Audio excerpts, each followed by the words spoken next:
Welcome all. कैसे हैं आप सब। देखिए, बीएड में एडमिशन लेने के बाद जब एग्ज़ामिनेशन फॉर्म भरने का टाइम आता है तो कॉलेज वाले आपसे पूछते हैं कि आपको कौन से 2 टीचिंग सब्जेक्ट्स लेने हैं। कंपलसरी सब्जेक्ट्स के अलावा 2 टीचिंग सब्जेक्ट वो होते हैं जिनका आपको टीचर बनना होता है, या जो आप कल को गवर्नमेंट जॉब के लिए जो वैकेंसी निकलेंगी उसमें आप अप्लाई करेंगे। तो उसके लिए क्या तरीका है, उसके लिए आपको सबसे पहले ये पता होना चाहिए कि पीआरटी, टीजीटी, पीजीटी ये क्या होता है, इनकी फुल फॉर्म क्या है। PRT stands for primary teacher. ये टीचर्स डील करते हैं क्लास 1 to 5th तक, और इसके लिए कई जगह बीएड रिक्वायर्ड रहती है और कई जगह जेबीटी यानी कि DElEd. TGT means trained graduate teacher. इसके लिए 10th तक टीचर पढ़ाते हैं और ग्रेजुएशन और बीएड ज़रूरी होती है। उसके बाद आता है पीजीटी पोस्ट ग्रेजुएट टीचर। ये टीचर्स 11th-12th के लिए होते हैं और इसमें आपको पीजी पोस्ट ग्रेजुएशन या फिर मास्टर की डिग्री प्लस बीएड ज़रूरी होती है।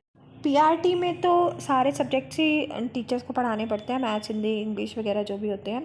टीजीटी में अलग अलग सब्जेक्ट के टीचर होते हैं, जैसे कोई हिंदी का टीचर है, कोई साइंस का, मैथ्स का। इस तरीके से पीजीटी में भी स्पेशलाइजेशन होती है किसी एक सब्जेक्ट की। तो पीआरटी को तो हम एक साइड रखते हैं, अब समझते हैं हम टीजीटी और पीजीटी का। अलग सब्जेक्ट के अलग अलग कॉम्बिनेशंस के लिए, जैसे मैं यहाँ पे हरियाणा में बीएड का ले रही हूँ और वहाँ पे भी पर्टिकुलरली एमडीयू का। यहाँ आप देखेंगे आपको स्क्रीन पे 4 ग्रुप दिखाई दे रहे हैं, ग्रुप ए, ग्रुप बी, सी और डी। 3 जो मैंने आपको कंपलसरी सब्जेक्ट बताए पिछली वीडियो में, उसका लिंक भी मैं यहाँ दे दूँगी। उसके अलावा 2 जो टीचिंग सब्जेक्ट हैं, इन चारों ग्रुप्स में से हमें कोई 2 ग्रुप में से हमें 2 सब्जेक्ट चूज़ करने होते हैं। जैसे सपोज़ ग्रुप में ए में से आपने कोई सब्जेक्ट ले लिया, क्योंकि ग्रुप ए में चारों आपको लैंग्वेजेस दिखाई दे रही होंगी, हिंदी, इंग्लिश, उर्दू और संस्कृत। तो कोई एक लैंग्वेज आप एक टाइम पे ले सकते हैं, लेकिन इन केस ऑफ संस्कृत मतलब शास्त्री करी हुई है किसी ने, तो वो ग्रुप ए में से ही दोनों सब्जेक्ट चूज़ कर सकता है। एक बच्चे ने ग्रुप ए में से इंग्लिश ले लिया, तो उसके बाद आता है ग्रुप बी, जिसमें कि आपको मैथमेटिक्स और साइंस दिखाई दे रहे होंगे। तो एक ग्रुप ए में से लिया इंग्लिश और ग्रुप बी में से उसने मैथ्स वो चूज़ कर सकता है, तो ये दोनों उसके टीचिंग सब्जेक्ट होगा। इसी तरीके से आपको दिखाई दे रहे होंगे ग्रुप सी में bio science, economics, computer science, music, fine arts वगैरह।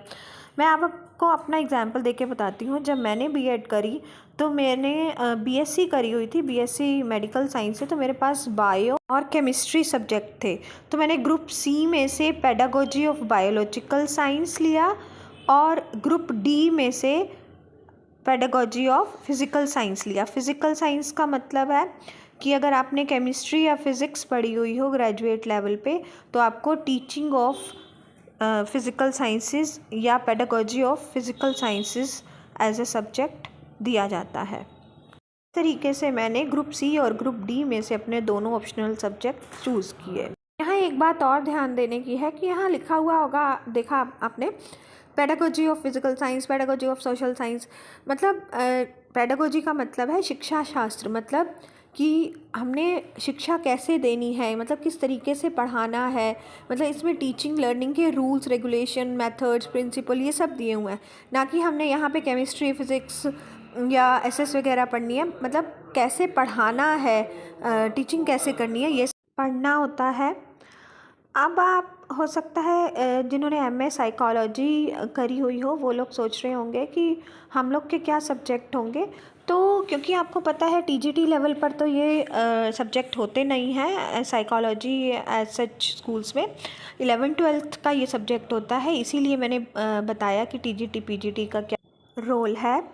तो आप लोग जो हैं एमए साइकोलॉजी, मतलब आपने क्योंकि पीजी करी हुई है इसीलिए आप पोस्ट ग्रेजुएट टीचर अपॉइंट हो गए 11th-12th क्लासेस को पढ़ाने के लिए। ऐसा कैंडिडेट एक सब्जेक्ट तो पेडागोजी ऑफ एसएस ले सकता है, psychology, history, political science, geography ये सब एसएस के ही पार्ट हैं, और कोई भी उसके साथ लैंग्वेज ले सकता है।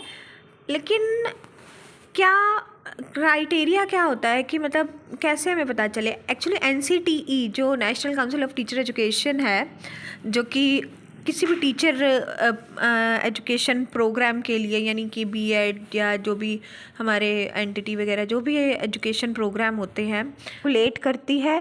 वो ये कहती है कि कोई भी सब्जेक्ट बच्चे ने ग्रेजुएट लेवल पे या पोस्ट ग्रेजुएट लेवल पे कम से कम 2 साल तक पढ़ा होना चाहिए, तभी वो उस सब्जेक्ट का टीचर बन सकता है। ये था आपके ऑप्शनल कॉम्बिनेशंस को चूज़ करने का तरीका। इसके अलावा आपके ऑप्शंस को कैसे चूज़ करना है, इसके रिगार्डिंग अगर आपकी कोई क्वेरी है तो आप मुझे कमेंट लिख दीजिए, मैं उसका रिप्लाई ज़रूर दूँगी। Thank you.